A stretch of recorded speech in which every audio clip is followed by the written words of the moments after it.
Morning po sa inyong lahat po, yung mga OFW dito po sa Qatar. Kumusta naman po kayo? Kasi ngayon super init.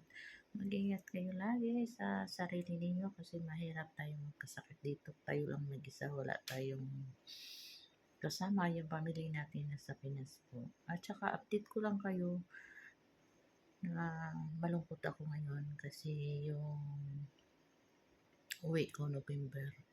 Hindi ako makauwi this month kasi hindi na hindi napalitan yung ticket ko kasi nagpalit sila ng ticket November. So gusto ko nga i-change kasi ito naman tapos sa kontrata ko June 15 matapos ang kontrata ko.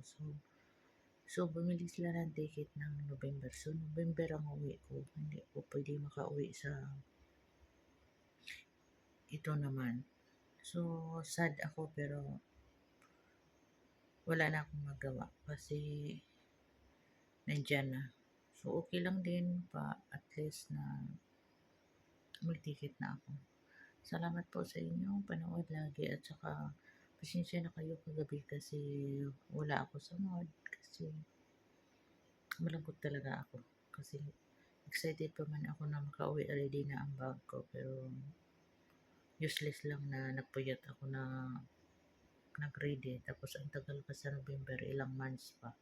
So talaga mahirap kasi pagod na ako sobra, parang hindi ko na kaya kasi masamang pakiramdam ko lagi bago pa ako napurahan, hatag ng trabaho ko. So, okay na lang kasi at least wala na akong magawa. So, no comment na ako. Pero pasensya na kayo kasi wala ako sa mood kagabi. So, mamaya i-try ko na lang mamaya. Mag-live ako mamaya parang 8 o'clock. Salamat po sa panood niyo lagi and God bless you all. Bye.